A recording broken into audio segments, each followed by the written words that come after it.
जय माई की। हर वर्ष वैशाख का महीना आते ही साधकों में एक चर्चा आम हो जाती है, कब है मां बगलामुखी जयंती। कुछ पंचांगों का मत वैशाख शुक्ल अष्टमी को बगलामुखी जयंती होने का है, किंतु क्या यह संपूर्ण सत्य है? क्या बगलामुखी जयंती इसी दिन मनाई जाना चाहिए? क्या मां बगलामुखी का आविर्भाव इसी दिन हुआ था?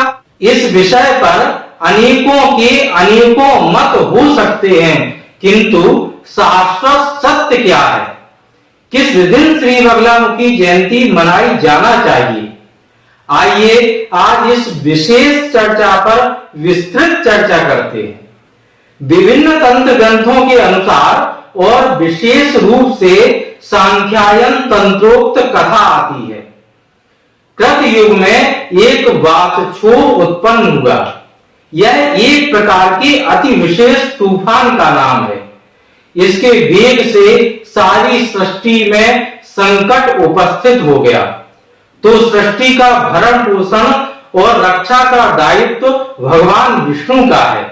इसलिए उन्होंने सौराष्ट्र में स्थित हरिद्रा सरोवर अर्थात हरिद्रा झील में तप प्रारंभ किया, जिससे हरिद्रा सरोवर के तट पर उन्हें श्री महात्रिपुर सुंदरी का दर्शन क्रीड़ा करते हुए प्राप्त हुआ।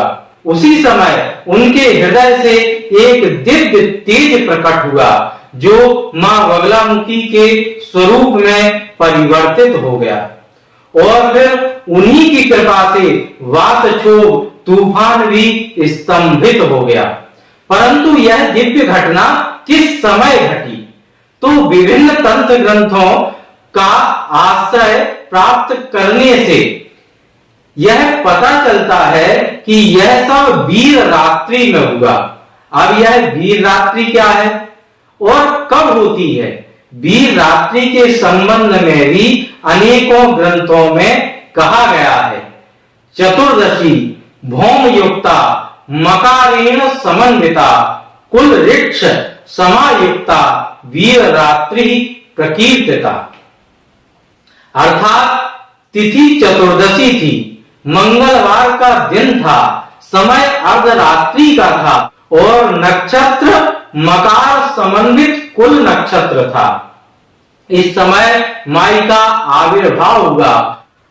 अब नियमानुसार तो जयंती उसी समय मनाई जा सकती है जब यह सभी योग एक साथ उपस्थित हों, चाहे एक वर्ष में, 10 वर्ष में, 100 वर्ष में या अनंत काल में, अथवा तिथि अनुसार भी तिथि चतुर्दशी होती है, अष्टमी नहीं।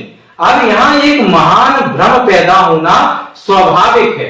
क्या जयंती मनाने के लिए अनंत काल तक प्रतीक्षा करनी चाहिए या इस तरह का कोई भी आयोजन नहीं किया जाना चाहिए? परंतु ऐसा नहीं है। प्रतीकात्मक रूप से मां बगलामुखी जयंती कभी भी मनाई जा सकती है। इसके अलावा तंत्र मार्गियों के लिए एक और विशेष बात ध्यान रखने की होती है। इस मार्ग में गुरु आज्ञा ही सर्वोपरि है, अर्थात जिस दिन श्री गुरुनाथ की आज्ञा हो वही दिन मां बगलामुखी जयंती का है, चाहे किसी भी ग्रंथ में कुछ भी क्यों न कहा गया हो। इसके अलावा किसी और को कोई और भी प्रमाण यदि किसी प्राचीन ग्रंथ में उपलब्ध होता है तो वह भी मान्य होना चाहिए। परंतु अब प्रश्न यह भी आता है कि माई की जयंती किस प्रकार मनाई जाना चाहिए। सर्वप्रथम जिन साधकों को बगलामुखी माई की मंत्र दीक्षा प्राप्त है उन्हें अधिक से अधिक जप ही करना चाहिए। सायंकाल संगीत संध्या का आयोजन करना चाहिए, सत्संग करना चाहिए और क्या करना चाहिए? विविधोपचारों से माई की पूजा अर्चन करना चाहिए, क्योंकि यही उनको प्रिय भी है।